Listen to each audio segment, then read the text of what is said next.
Vamos a ajustarnos los cinturones porque hoy vamos a recibir palabra de Dios. Hay muchas cosas que Dios quiere hablarnos. ¿Sí? ¿Saben?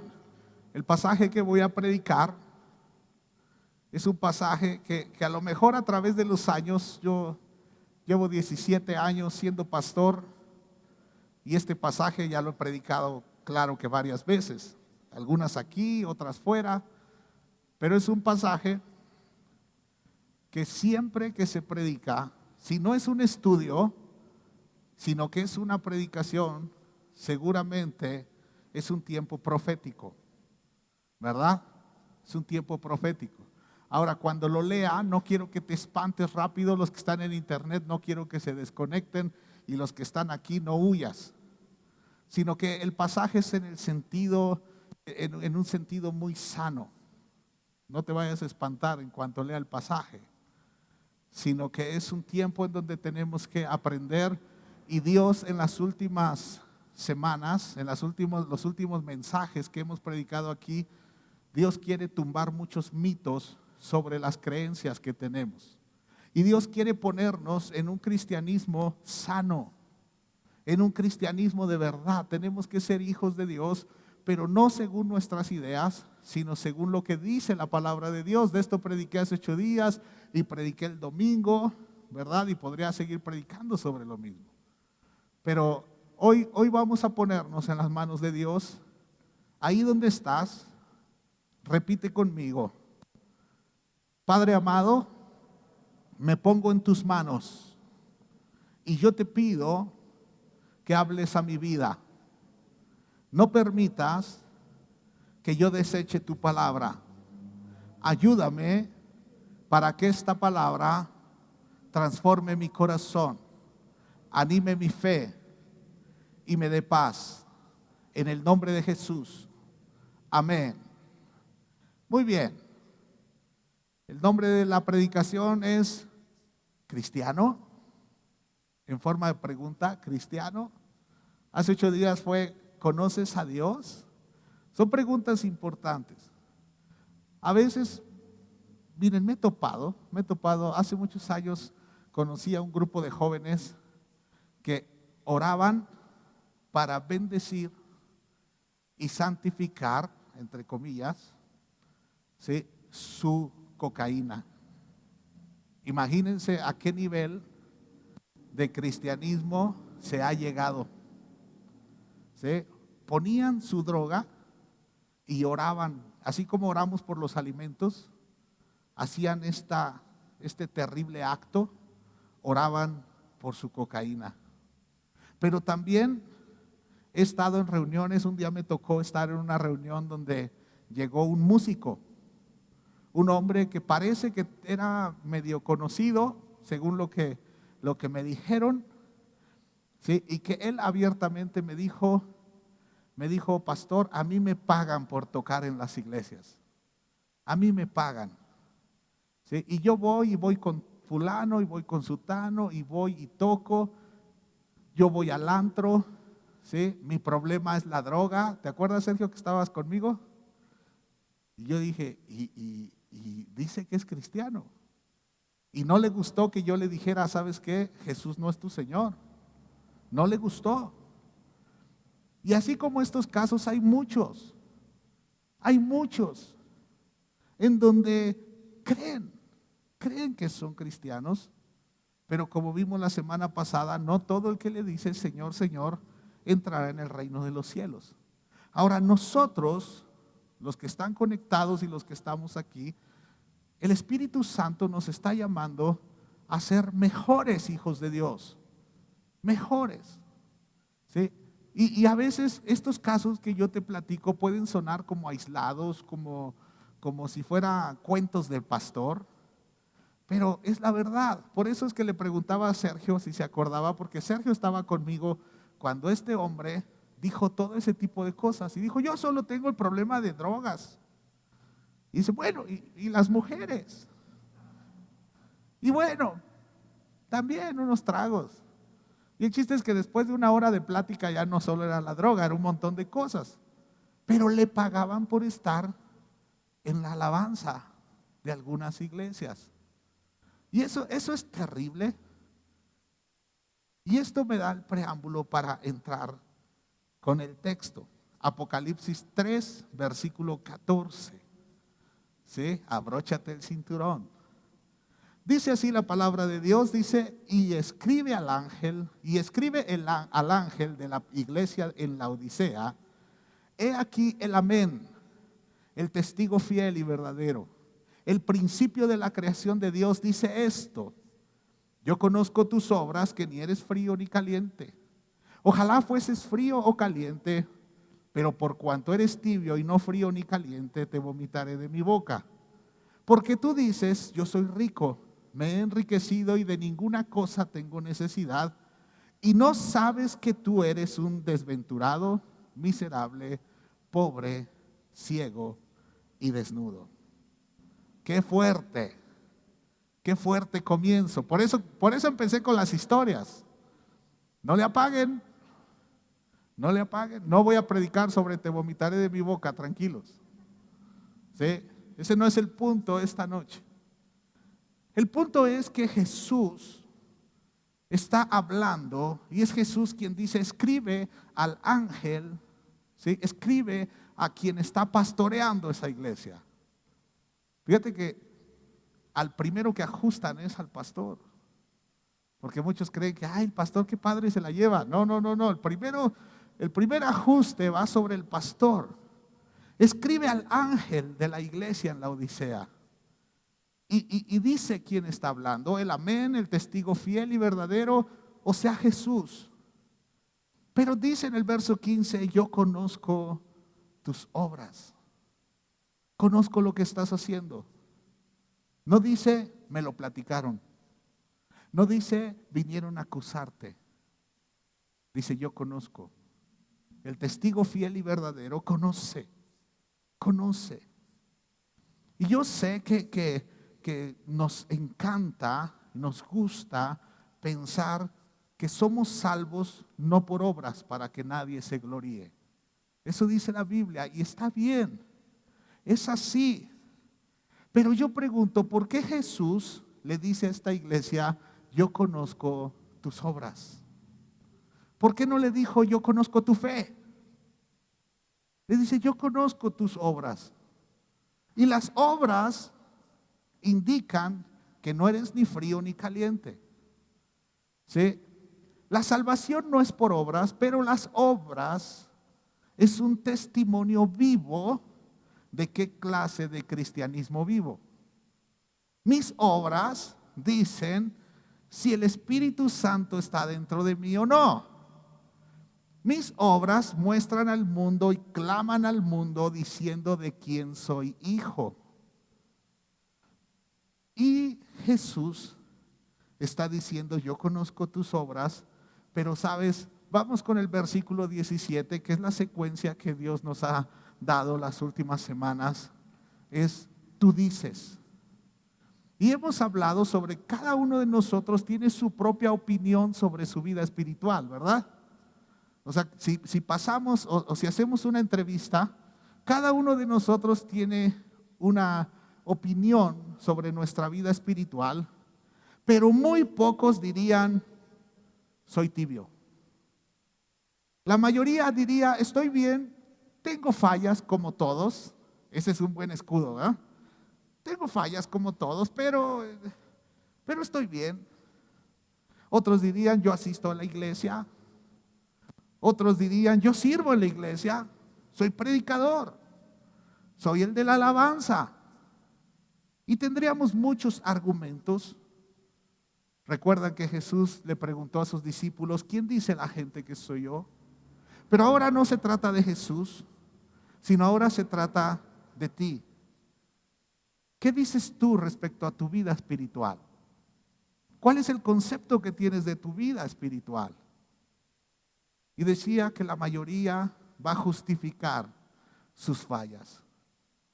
La mayoría no le va a decir a Dios, Dios, soy culpable.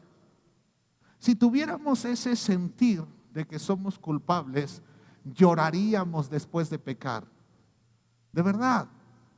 Poniendo un ejemplo, imagina que yo vengo con los hermanos y les platico un chisme, ¿verdad? Ahí con José Juan me acerco y le platico un chisme. Si el Espíritu Santo está dentro de mí, a mitad del chisme yo tendría que estar llorando y diciéndole perdón, estoy haciendo mal.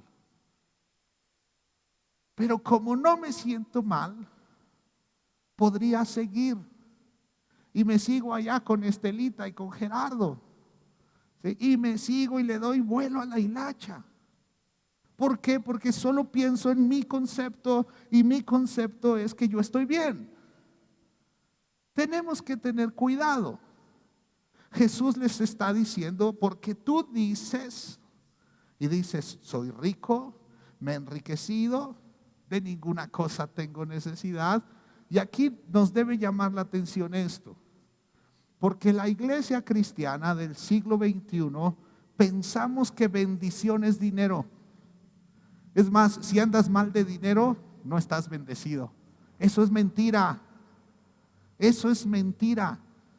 La bendición no es dinero. El dinero solo es una pequeña parte de lo que es bendición. El dinero simplemente es dinero. Bendición son muchas cosas. Bendición es la gracia de Dios operando en cada uno de nosotros. Bendición es la presencia de Dios manifestada a través de nuestra vida. Eso es glorificar a Dios. Eso es bendición. Bendición es la paz de Dios en nuestro corazón, aunque estemos en medio de una tormenta. Bendición es saber que Dios me acompaña aún en medio de leones. Bendición es saber que puedo estar en el horno y que Jesús me acompaña ahí. Esa es bendición, y no solo dinero. No te sientas mal. Si no tienes dinero el día de hoy, no digas es que Dios no me ha bendecido. No digas eso. Esta iglesia se sentía muy bien y se sentía poderosa porque la bolsa estaba llena. Tenía dinero. Pero muchos cristianos del siglo XXI, si no tienen dinero, no tienen ni siquiera ganas de ir a la iglesia. Creen que Dios está enojado con ellos. No, no tiene nada que ver. Dinero es dinero y bendición es algo muy amplio. Bendición es Dios viéndonos y sonriendo sobre nuestros rostros. Dios es tan bueno. Ahora, esta iglesia en la Odisea era una ciudad próspera. Era una ciudad donde había dinero, por lo tanto la iglesia tenía dinero. ¿Sí? No es lo mismo una iglesia en una comunidad rural, digamos, es más, en la sierra. Nunca va a ser lo mismo que una iglesia puesta en Santa Fe, ¿verdad? Que una zona de ricos en México. ¿Verdad que no es lo mismo? No. ¿Cuál va a ser la iglesia pudiente? La de Santa Fe. ¿Sí? Porque ahí va la gente de dinero. Pero la de la sierra, que a lo mejor llegan 10 personas, ¿sí? Y los que vienen no traen tanto dinero. ¿Sí? ¿Por qué digo esto? No es de forma despectiva, sino que entendamos que la iglesia de la Odisea era próspera porque la ciudad era próspera. La ciudad había dinero. Y ellos se sentían, dirían de forma popular, se sentían la mamá de Tarzán. Oh, somos lo máximo, tenemos dinero. La ciudad era rica. Esa ciudad tenía un centro financiero. Imagínense, estamos hablando de hace 2000 años y esa ciudad tenía un centro financiero. Se movía dinero. Había capital en esa ciudad. Era conocida también por sus médicos. ¿Sí? Ahí estaban los mejores médicos. Así como se habla a veces de Houston, ¿verdad? Que alguien está muy mal y tiene dinero, ¡pum!, va para Houston. Así era la Odisea. Un lugar donde había buenos médicos, había un centro financiero, era un lugar padre, ¿sí? Era un lugar donde también era conocido por la industria textil, se hacía ropa. ¿Sí? Entonces vemos, había un centro financiero, había clínicas, su especialidad eran los ojos, ¿sí? Y la ropa. Sin en cambio, Dios vio tres problemas muy claros en esta gente. Dijo que eran pobres, ciegos y desnudos. Curiosamente eran las tres cosas por las que la ciudad era popular. La ciudad era rica, la ciudad tenía clínicas para los ojos y la ciudad hacían ropa. Y sin en cambio la iglesia en su vida espiritual no tenía ninguna de las tres características que tenía la ciudad. Qué triste, qué triste. Sin en cambio ellos se sentían soñados, ellos se sentían muy bien. Y entonces Dios, Jesús, al ver esas tres necesidades, Jesús les habla sobre la solución. Cuando nosotros tenemos un concepto de nuestra vida y Dios tiene otro, Dios no lo dice solo para acusarte. Dios lo dice para ayudarte a solucionar tu vida. Por eso lo dice Dios. Porque miren, a veces nos quedamos con el punto y a mí me lo dicen, ay pastor, la prédica estuvo bien dura. No me dicen así, no nos exhiba. Es que exhiba es más duro que exhibir. ¿Sí? ¡Qué duro! ¡Qué duro, pastor! Y digo, ¿y no escuchaste la solución? Porque ¿verdad que es duro que Jesús diga, te vomitaré de mi boca? ¿Verdad que sí? Y muchos, por eso dije, no se desconecten los de internet y los de aquí no se vayan cuando escuchan ese pasaje. Sino lo bueno de esto es que si Dios dice, ¿dónde está el problema? Dios quiere ayudarte. Dios quiere ayudarte. Si tú tienes un concepto sobre tu vida espiritual que sabes que no es el concepto de Dios, no huyas. Acércate más a Dios porque Dios te va a ayudar. Jesús da la solución en el versículo 18. Dice, por tanto, yo te aconsejo. Fíjate cómo no se lo dice de forma violenta. Se lo dice como un consejo. ¿Sabes por qué? Porque la decisión es nuestra. La decisión es nuestra. Y Jesús da un consejo. Jesús da un consejo. Tú sabes si lo vas a seguir o no. Dice, yo te aconsejo que de mí compres oro refinado en fuego para que seas rico. ¿Sí? Que era uno de los problemas. Recuerda, les dijo que eran pobres, ciegos y desnudos. Y vamos a ir abordando cada uno de estos puntos. Dice oro refinado. Oro refinado. ¿Qué le faltaba a esta iglesia? ¿Por qué Dios está hablando de oro si el oro es de esta tierra? ¿A qué se refiere Jesús con oro refinado? El oro refinado es símbolo o es tipo y figura de la fe. De la fe. ¿Por qué sabemos? Porque la fe se prueba con fuego como el oro. Vamos a ver este pasaje. Primera de Pedro, capítulo 1, versículo 6, por favor. Dice el apóstol Pedro en NTV, dice, así que alégrense de verdad. Les espera una alegría inmensa, aunque tienen que soportar muchas pruebas por un tiempo breve. Estas pruebas demostrarán que su fe es auténtica. Está siendo probada de la misma manera que el fuego prueba y purifica el oro, aunque la fe de ustedes es mucho más preciosa que el mismo oro.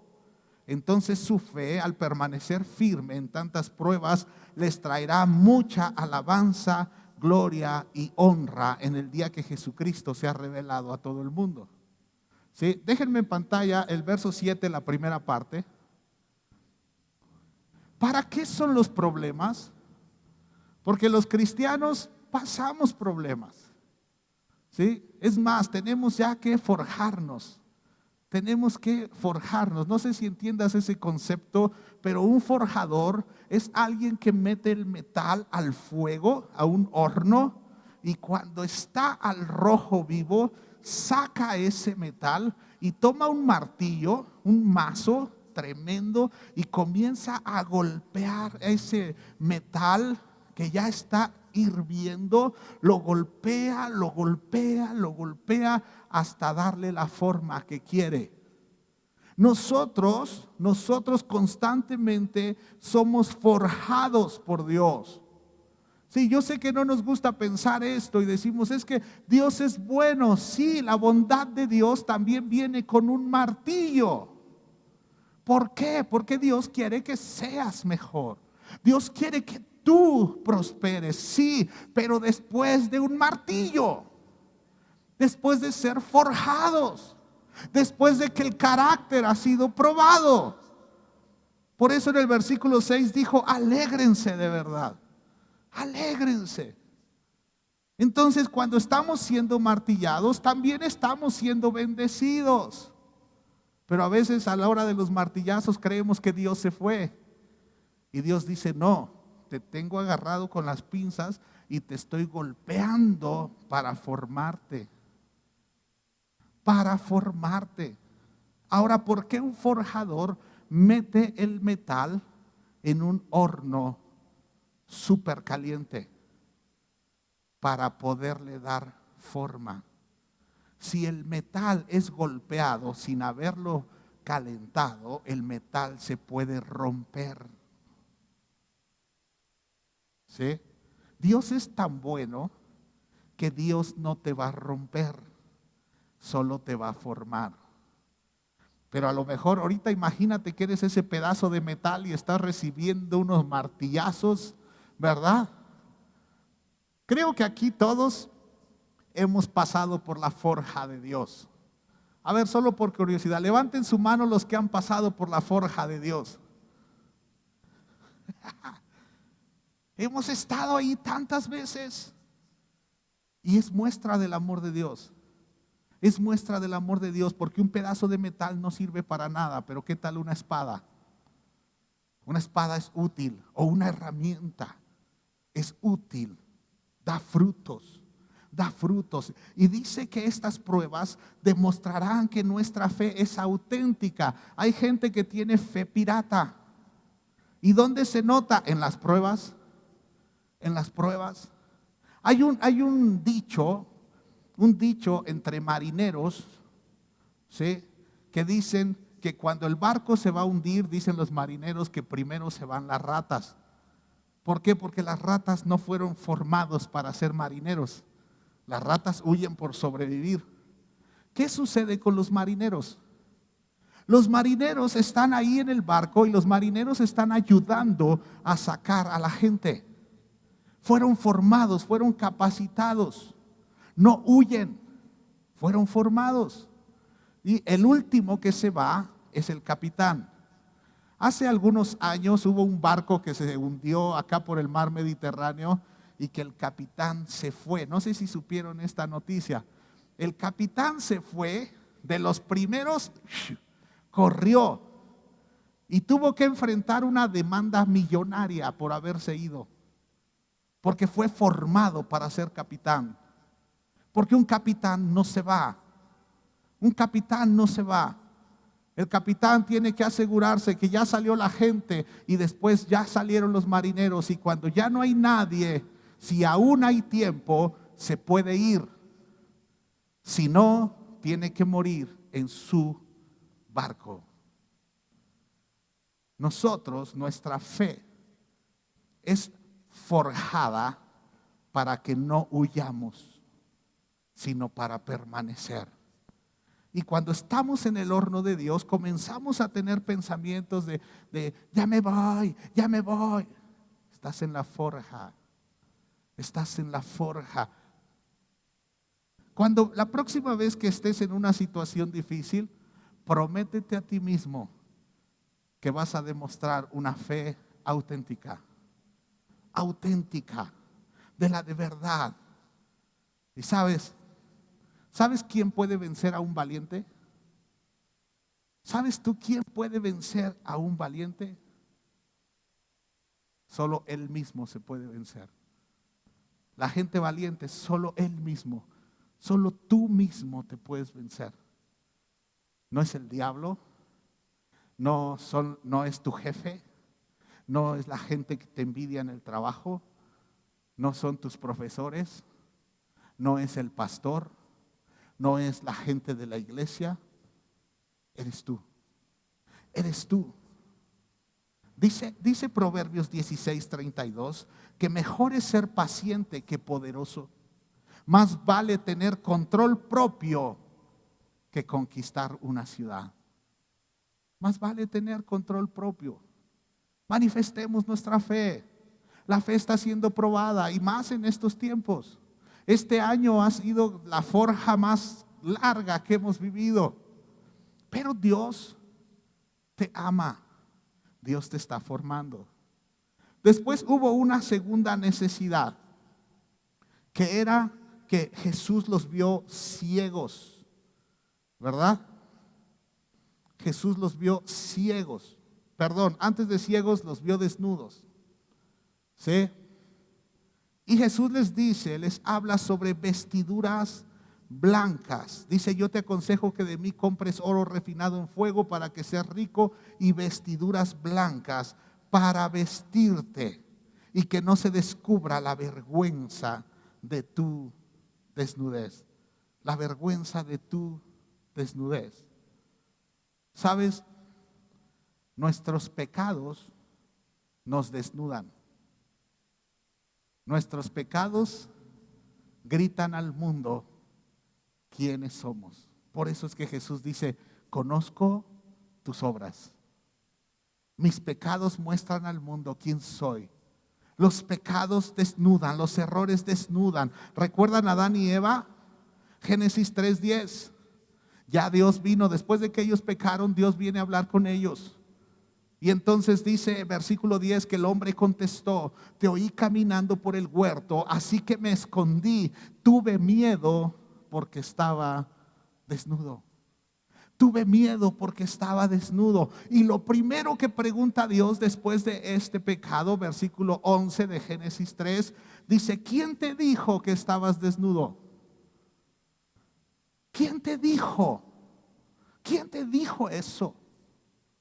Era la evidencia del pecado.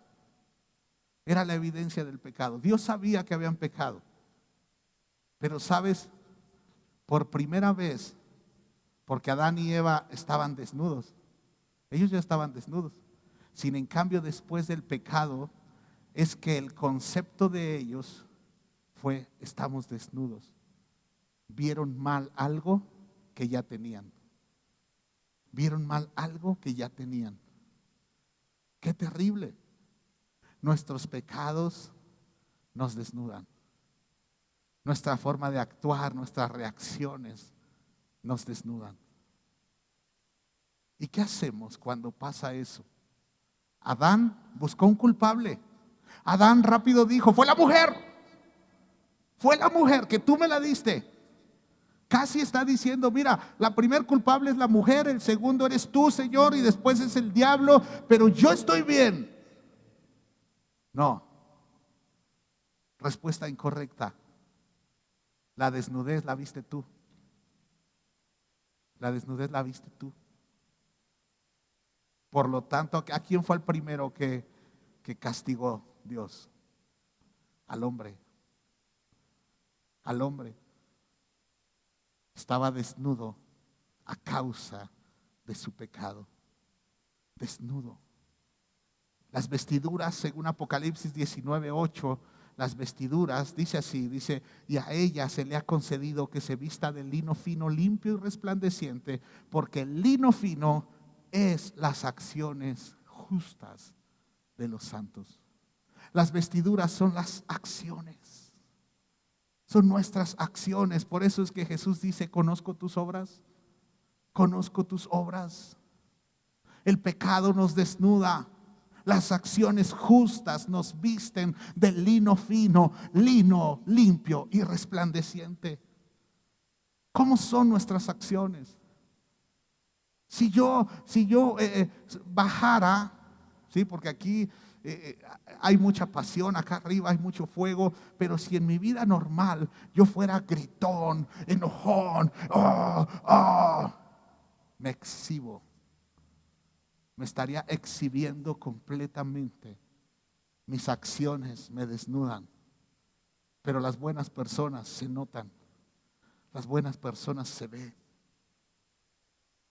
Ahora, cuando más se fluye en la carne, más justificaciones se pone.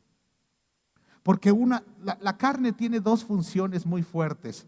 Una, enojarse, y número dos, justificarse. Son dos acciones tremendas. Lo primero que sucede cuando hacemos algo en la carne, algo muy carnal, y alguien nos cacha y nos dice: es que tú hiciste esto y esto y esto. No, no. Pero no contesto, no, no es cierto. Sino que contesto, no.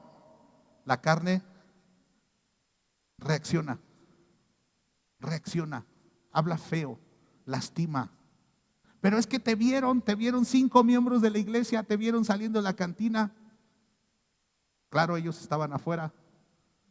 Sí, estaban adentro ya. ¿Sí? Te vieron saliendo de la cantina. No, es que entré a sacar al papá de un amigo que estaba borracho. Y como una vez escucharon que el pastor fue a un antro a sacar a alguien, ¿verdad? Pero yo iba con toda la familia del muchacho, fui con los papás y todo, y sí, cuando salí les dije: donde me vea alguien, no me la va a acabar. Afuera había hasta mariachis, pero salí con el muchacho. Pero hay quienes lo usan como justificación. Fui, pero se defienden, no aceptan. Las acciones justas son vestiduras que Dios nos da, pero las acciones según la carne son evidencia de desnudez. Por eso es que Jesús les dijo que estaban desnudos. Piensa y pide al Espíritu Santo: enséñame cómo estoy espiritualmente. Enséñame cómo estoy. ¿Cómo son mis acciones? Si pusiéramos en una balanza las cosas, la mayoría de tus acciones son buenas o son carnales. ¿Qué nos diría Jesús? Ya no nos metamos en que si va a vomitar o no va a vomitar, amados. Sino qué triste es tener el concepto de que estoy bien vestido, de que soy rico, de que estoy bien vestido, y que Jesús diga: no es cierto, eres pobre, estás desnudo. Pero es que yo soy cristiano y yo estoy en las reuniones y yo oro y yo te busco, Señor. Y Dios diciendo: pero ¿ofendes a todo el mundo? ¿Ofendes a todo el mundo? ¿Sí? Te la vives haciendo caras, porque mira, la carne justifica tanto que mira, si estamos en un grupo, ¿no? Estamos en un grupo y nos estamos poniendo de acuerdo. Y entonces estamos poniéndonos de acuerdo y tomando decisiones, y pensemos que cuando ya no estamos poniendo de acuerdo, alguien empieza como si eso nos fuera a traer el cielo. Eso exhibe su desnudez. Exhibe la desnudez de la gente. Pero ¿qué tal los que dicen: no, sí, esto y vamos a hacer? Esos no tienen problema. Pero ¿qué tal los que tuercen la boca? Hay algunos que logran, casi se tocan la oreja así, se enojan. Chavos en su casa cuando los mandan por la coca, ¿sí? Y se voltean muy santos de frente, ¿no? Así, se voltean y se les mueve el comedor del lugar. Exhiben su desnudez. Ahora, no es necesario que lo sepa o no lo sepa el pastor, sino que Jesús dice que Él nos ve. Él nos ve. Pero voy a ir al cielo, sí, pero con la boca chueca, ¿verdad? ¿Y cómo es tu vida aquí? Terrible. Sufres. Hace poco le dije a una persona: no permitas, no le des permiso a nadie de tener control de tus emociones. No le des ese poder.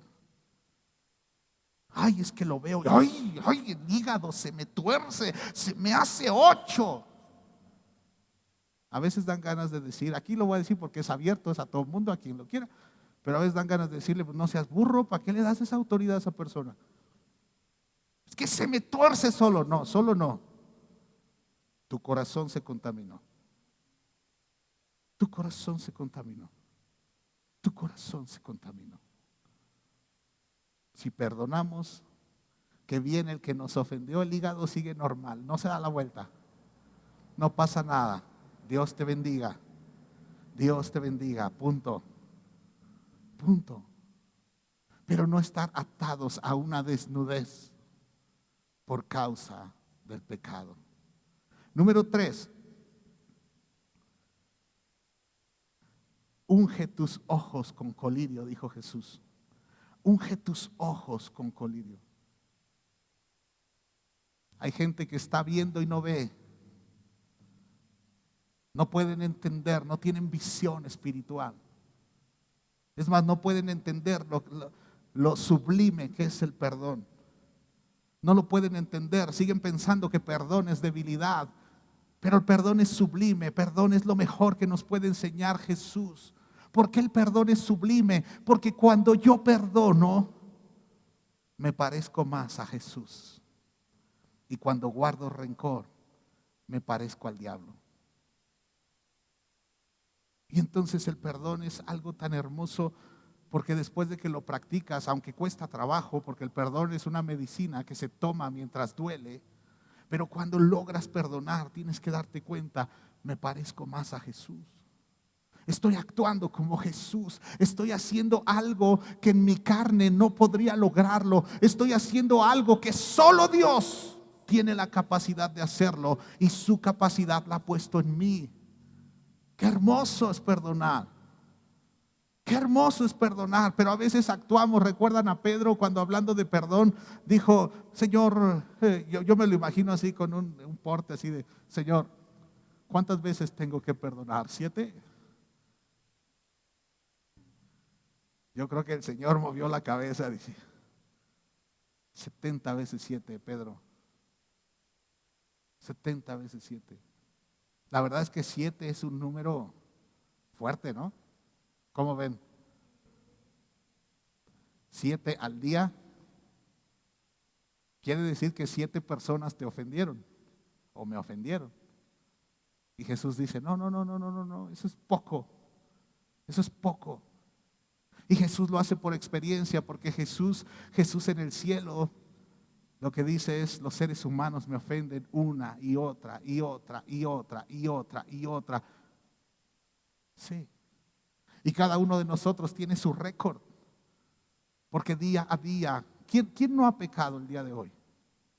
Levante su mano el que no ha pecado el día de hoy. Digo, para que ore por todos nosotros.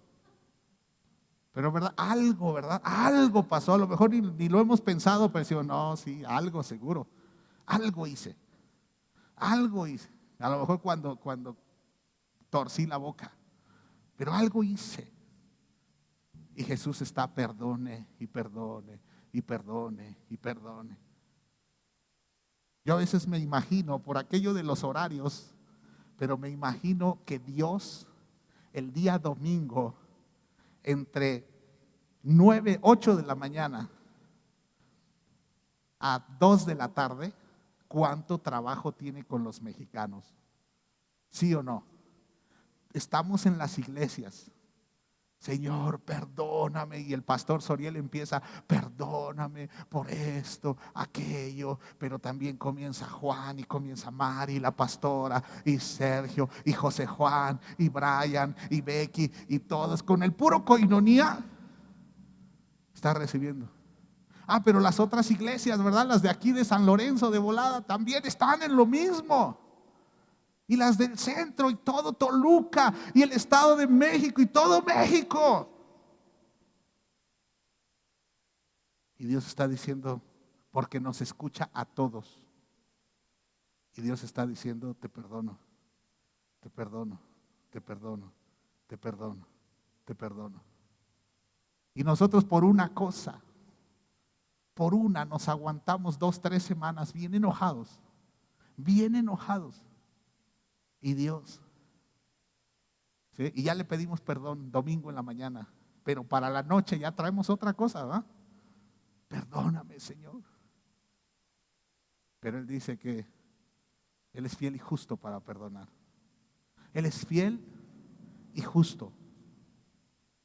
Él nos va a perdonar.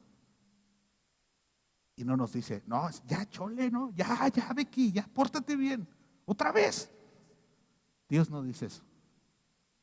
Dios escucha, es fiel y es justo. ¿Recuerdas lo que prediqué respecto a que para conocer el amor hay que conocer la justicia?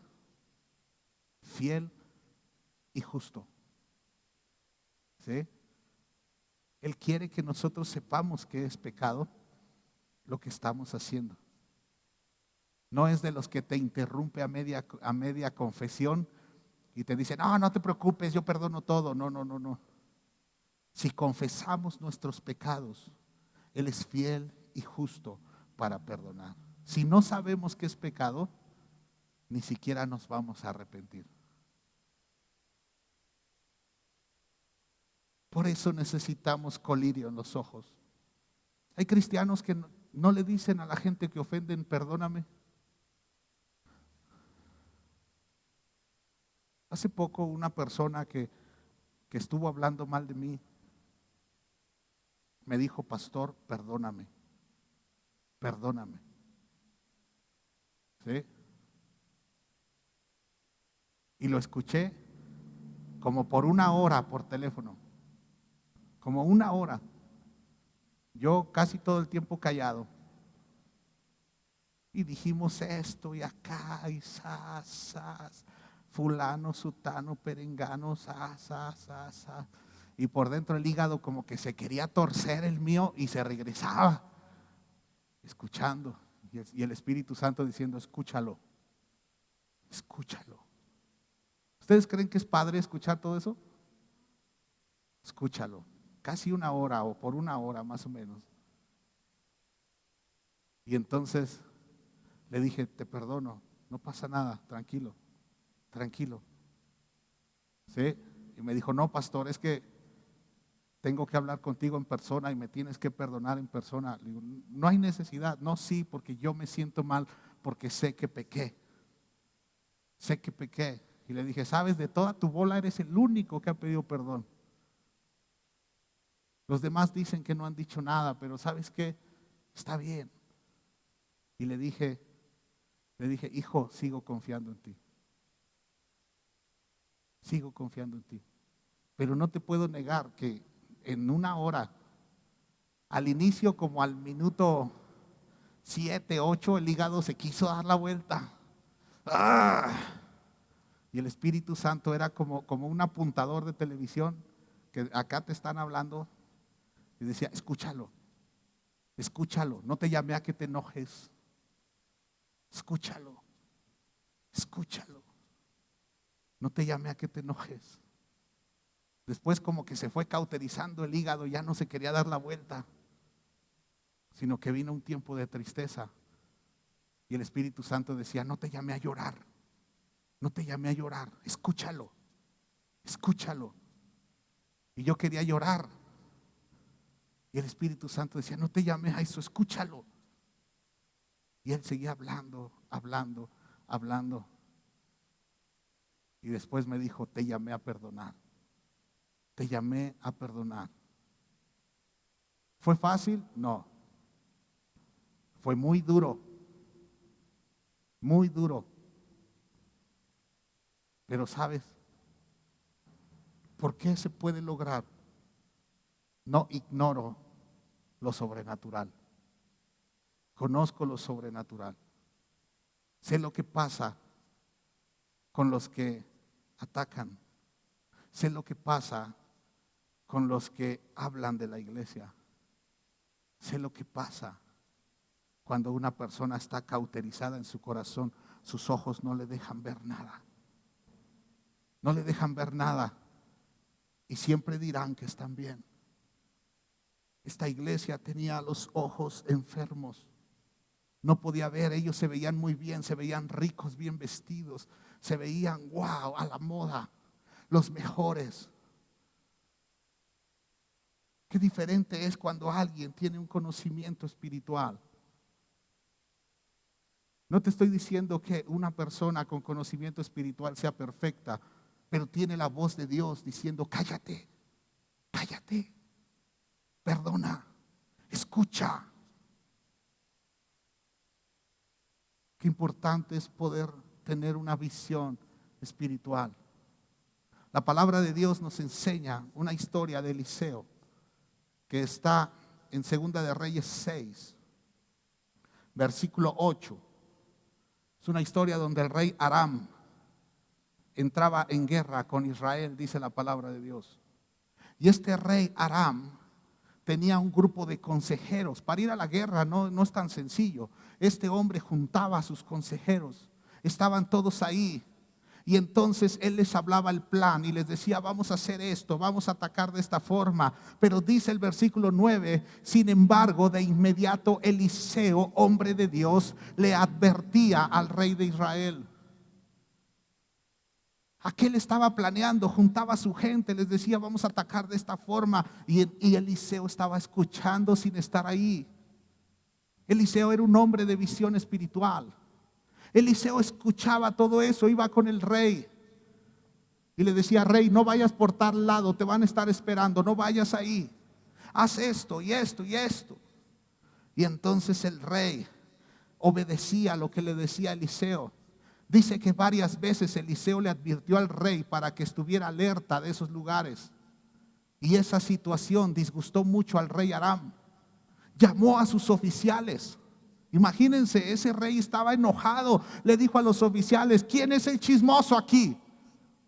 ¿Quién es el chismoso? ¿Quién está yendo a decir lo que planeamos?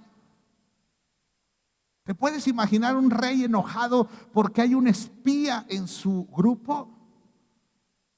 Y les dijo: ¿quién de ustedes es el traidor? ¿Quién ha estado informándole al rey de Israel acerca de mis planes? Y le dijeron: no somos nosotros, mi señor el rey. Eliseo, el profeta de Israel, le comunica al rey de Israel hasta las palabras que usted dice en la intimidad de su alcoba. ¿Cómo paras eso? Esa gente sabía, su arma secreta es un profeta. Su arma secreta es alguien que hace las cosas que Dios hace. Su arma secreta es que tienen alguien que sabe lo que sucede espiritualmente. Su arma secreta es un ungido. Su arma secreta, el rey era como cualquier otro, pero tenía un profeta, tenía una cobertura, tenía alguien que le daba consejo y él obedecía. Tenía alguien. Y entonces el rey Aram dijo: vayan a averiguar dónde está. Busquen a Eliseo. Ya no era busquen al rey, busquen a Eliseo. Y lo encontraron en una ciudad.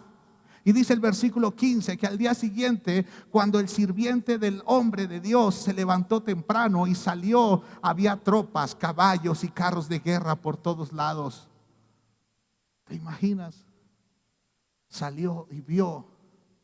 Y todo ese sitio, todo ese ejército venía contra ellos.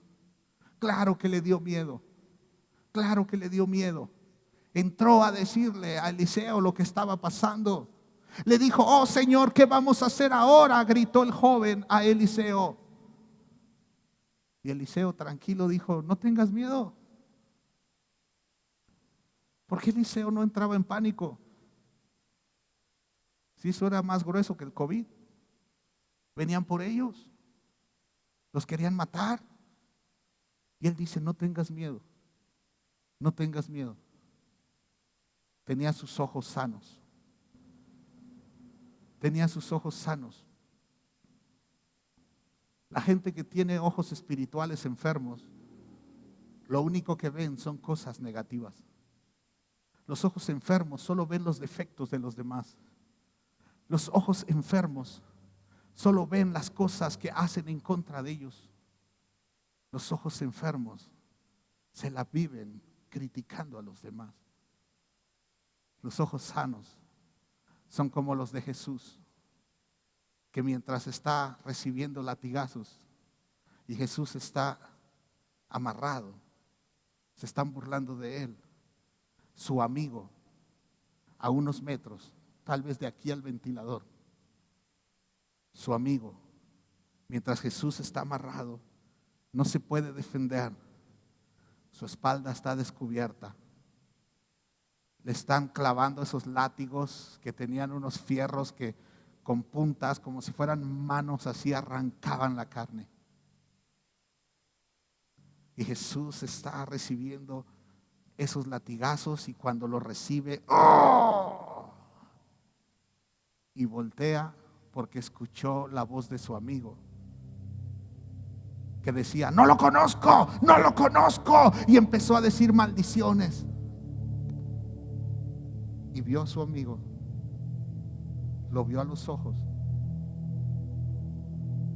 Unos ojos enfermos hubieran dicho: desgraciado, me traicionaste, me abandonas cuando más lo necesito. Pero unos ojos sanos lo vieron con amor, sabiendo: pronto te veré, Pedro, y hablaremos de amor tú y yo. Pronto te veré, pronto te veré. Los ojos enfermos ven problemas, los ojos sanos ven el amor de Dios. ¿Alguna vez habías pensado que esos latigazos es amor de Dios?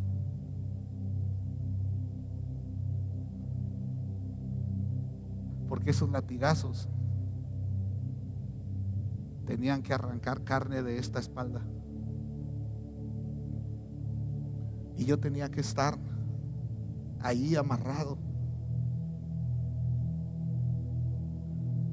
Y piensa que tú eres el que está así y está amarrado de las manos, con la espalda desnuda, y cuando el soldado romano viene a golpear, Jesús te abraza. Y Jesús recibe el latigazo por ti, por mí. El amor de Dios, el amor de Dios. Sin en cambio nos enojamos porque Pedro lo negaba. ¿Quién era peor? ¿La negación de Pedro, o yo que no me doy cuenta de que ese latigazo me tocaba a mí? Y como no me doy cuenta porque tengo mis ojos enfermos, tengo ojos para juzgar a Pedro, a Judas, a Santiago, al que sea. Pero los ojos sanos, los ojos sanos saben que todo es por amor, y que solo estamos en la forja, que nadie tiene nada personal contra mí, porque mi lucha no es contra carne y sangre, sino contra principados y potestades. Pero los ojos enfermos tienen lucha contra carne y sangre. Hablaste de mí, contra ti va, contra ti va, y al topón dicen, ¿no? Pero los ojos sanos solo ven la gracia de Dios, y saben que esos espíritus, esas potestades, esos principados están derrotados. Por eso los ojos sanos saben que perdonar es la opción más sublime, más hermosa. ¿Sabes? Eliseo dijo: no tengas miedo, hay más de nuestro lado que del lado de ellos. Y entonces Eliseo oró y dijo: oh Señor, abre los ojos de este joven para que vea. Así que el Señor abrió los ojos del joven, y cuando levantó la vista, vio que la montaña alrededor de Eliseo estaba llena de caballos y carros de fuego. ¿Te imaginas qué clase de ejército? Carros de fuego, no sé cómo sean, nunca he visto uno. Carros de fuego, los ángeles, sus espadas, todo un ejército. Pero sabes, si tú continúas leyendo esa historia, teniendo todo ese ejército, Eliseo no fue a la guerra contra esa gente. Lean la historia. Porque alguien con ojos sanos hace lo que Dios le dice. Amados, qué importante es que nuestros ojos, si están mal hoy, reciban ese colirio para que sean sanados. Y dejemos de pensar que el problema es la gente y no el espíritu. Jesús dijo en Juan 9:39, dice: yo entré en este mundo para hacer juicio, para dar vista a los ciegos y para demostrarles a los que creen que ven que en realidad son ciegos.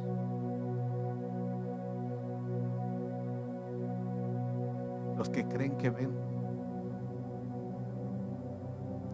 los que dicen yo estoy bien, los demás están mal.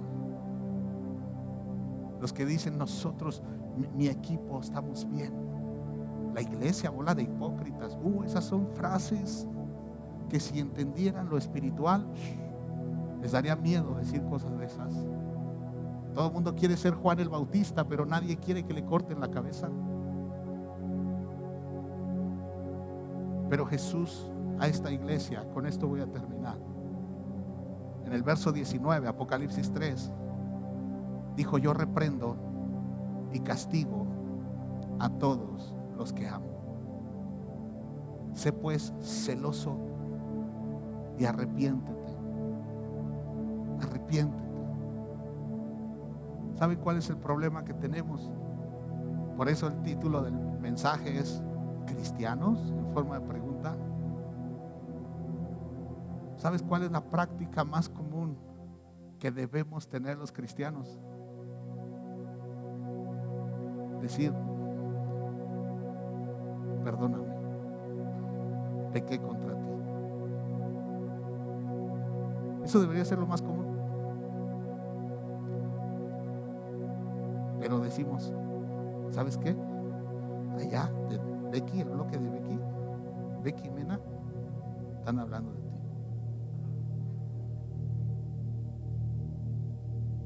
Y si ella me preguntara: ¿y tú no hablaste de mí? No, yo nada más escuché. Y la carne, a lo Pilatos, se lava sus manos sin saber que lo que hay que lavar son los ojos y ponerles colirio. ¿Creen que, mira, para que un chisme se consume, debe haber una lengua suelta y un oído inicuo? Si no hay oído, no hay chisme. Si yo voy esta noche a mi espejo, ¿sí? En mi casa tengo un espejo así grandote y comienzo a decirle al espejo, comienzo a hablar: ¿me permites hablar de ti, Sergio? Y comienzo al espejo y decir: no, es que el Sergio así, ni le veo los ojos, ¿verdad? Y el Sergio y así, el Sergio. ¿Hubo chisme? No, hubo un loco. Pero vengo con Juan. Oye, Juan, el Sergio, y Juan me escucha toda mi catarsis, ¿sí? Y Juan no es capaz de frenarme y decirme: no seas sinvergüenza, vamos a hablar con él y díselo en su cara, si no, no me contamines. Si él no dice eso, él se queda callado. Fue chisme. Y del chisme fuimos culpables, 100% yo, 100% tú. Qué fuerte. Porque hemos aprendido como cristianos a justificar, y esas son obras de la carne, amados. Entre los matrimonios, te hice sentir mal, perdóname, pequé. ¿Contra quién? Contra el cielo y contra ti. Pequé. Ay, no, pero fue sin intención. Esa es otra justificación de premio mayor. que juzgo a los demás por sus hechos, pero quiero que me juzguen por mis intenciones. Error. Amados, por eso es que el Señor dice: yo reprendo y castigo a todos los que amo. Sé pues celoso y arrepiéntete. ¿Realmente qué está diciendo? ¿Realmente qué está diciendo? Te estoy regañando, dice el Señor, para que seas celoso. Eso significa, recuerdan que Dios dice que Él es celoso en los 10 mandamientos. ¿Sí? Soy tan celoso de la obra de Dios que no me voy a permitir manchar su nombre. Por eso, perdóname. Sé celoso y arrepiéntete. Cada pecado que yo no confieso,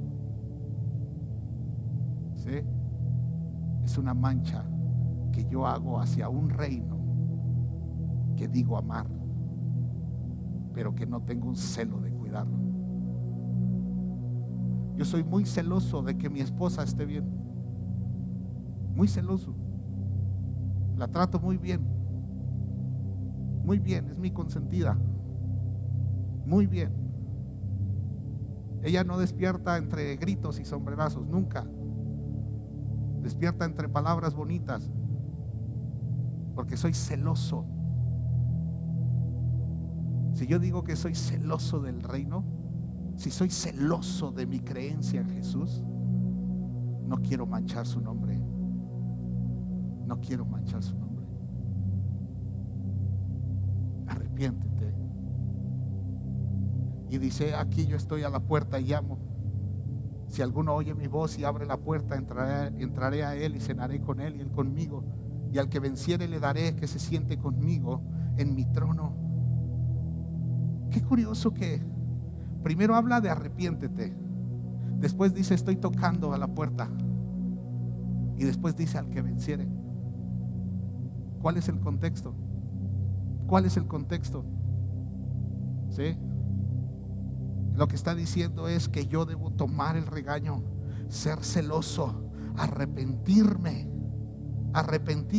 escuchar que Él toca la puerta de mi corazón, decirle: ven Jesús, sí, perdóname, abrazarme de Jesús. Y eso significa que vencí. Pero hay mucho cristiano derrotado, llenos de orgullo, guardando rencores a uno, a otro, enojados con el mundo, derrotados. Los vencedores saben decir: perdóname. Saben escuchar el toquido de la puerta y saben decir: Jesús, no vuelvo a manchar tu nombre. Al que venciere, y dice Jesús que al que venciere, ¿dónde se va a sentar? Se sentarán conmigo en mi trono, conmigo. Cuando dicen mi trono, ni siquiera me imagino yo otro lugar. Perdón por lo que voy a decir, es mi imaginación. No me imagino otro lugar. Me imagino cuando hay mucha confianza, cuando hay mucho amor, ¿sí?, de padres a hijos, ¿sí? Mis hijos cuando eran chiquitos venían y me sentaba uno acá y otro acá, ¿sí? Se sentaban conmigo. Y los vencedores, los que saben perdonar, los que son celosos del reino, esos se sientan con Jesús en su trono. Aleluya. Ponte de pie.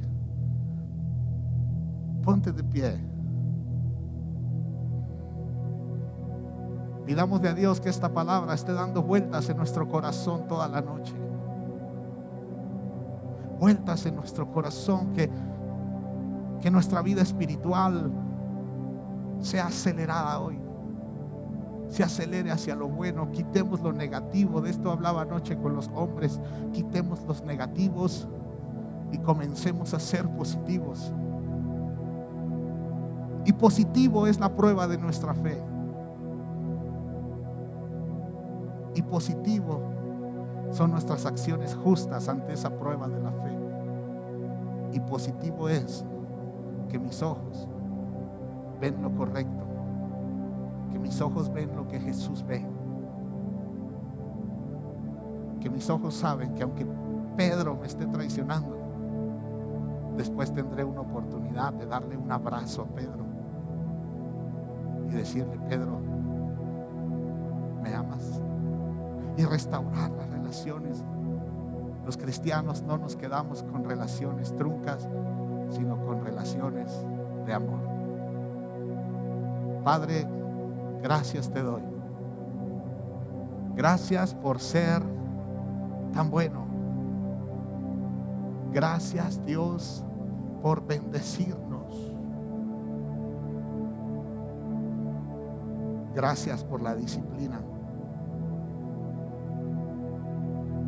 Tomo lo que me toca, Dios.